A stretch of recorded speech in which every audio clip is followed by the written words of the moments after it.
let's talk about like sort of the common mistakes people make with building muscle over 40 years old.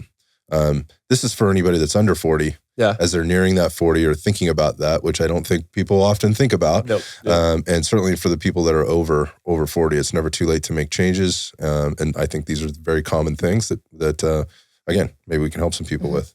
All right. So what's the number one sort of mistake you see somebody making over 40 as they're maybe jumping back in or trying to ramp up their program?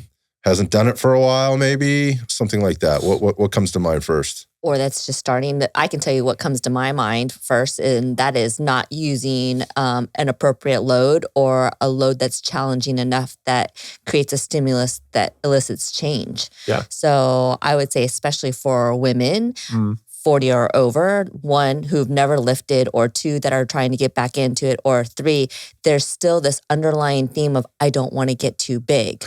And so, I've been trying to get too big for a long time. It's still there's still this whole cardio on the bike, or, let's go to some don't even get other me started. class. Don't even get me started. But it's some other class. I was just having this conversation with somebody the other day about how, on the bicycle, they would be on the bike and they'd have like 3-pound dumbbells, and they're used to doing 10 or 15-pound dumbbells for shoulder raises, but they have to do 20 to 30 arm things, shoulder raises, while they're on a bicycle. And I'm like, And so like that's not going to do you any good as far as if you're wanting to, create a stimulus to put on some muscle mass. Oh, but Cece, at least they're doing something, air quotes. Yes. That's what I hear. They're not sitting on the couch. Yeah, what are you doing? I think that's the question. But I think for women, it's not lifting heavy enough.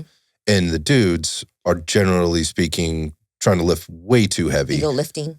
In order to build muscle. Like, I think that's the thing that people need to understand. You don't have to lift uber heavy weight in order to build muscle. Yeah. You don't. There's balancing volume and intensity. Intensity being usually measured by how much load you're using, and the volume is like how much work you're doing. We've talked about that on the show before. Yes. But generally speaking, you don't have to lift a ton of weight to build and or maintain muscle. Like max, 3-rep maximum type lifts. Yeah. That will produce a certain, training effect, but do you need to be doing that? And I see guys way overdoing it. Well, I think the commonality between those two is not doing the right amount or the right intensity for you currently. So whether it's on the one side, a lot of times we see with women where it's way too little intensity a lot of times and way too a bunch of junk volume, just reps on reps on reps, and they're just moving. And then, I see a lot of that, the older guys on the other side of it, trying to push too much, and especially pushing too much too soon or too much intensity consistently. And we'll talk about a lot of these other metrics, but not being dialed in with all the other things around it, I think is the big thing too. But when you mean dialed in around it, are you talking about nutrition?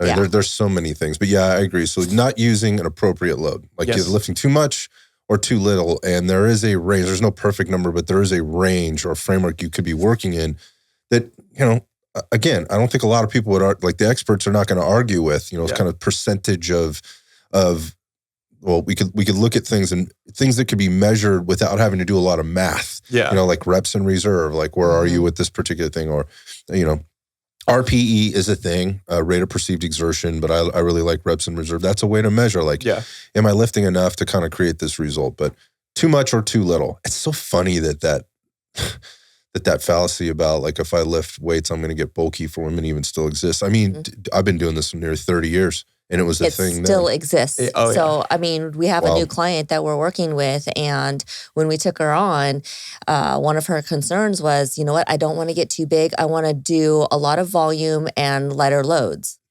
And I would. What are your goals? Where did this come from? Like, I would say probably 80% of my initials with women, especially older women, that's a statement that they say at some point of the consultation initially. Like, I don't want to get too bulky.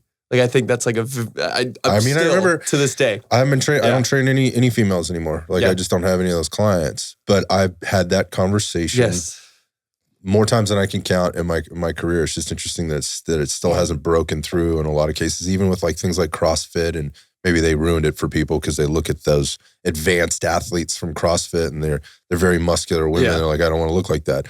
Trust me, you're never gonna look like that. You don't have the commitment, you don't have the athleticism, you don't have, the resiliency, you're not eating the way they eat, like you're not gonna work out that The other hard. thing is too, we're talking about, over 40, and we don't have to go down this rabbit hole, but the other thing I'm going to say is that for a woman that's 40, you're probably entering perimenopause pretty soon, and so chances are you're not going to have the level of testosterone that you're going to need, and 100%. your hormones are going to be changing as it is anyway, so for you to put on muscle mass, it's going to be a challenge It's actually anyway. pretty hard. Yeah. It's actually, it's not hard, but it is a challenge. It comes back to consistency. Yeah, it comes back right? to a challenge. This is something I think consistency is part of one of these big mistakes.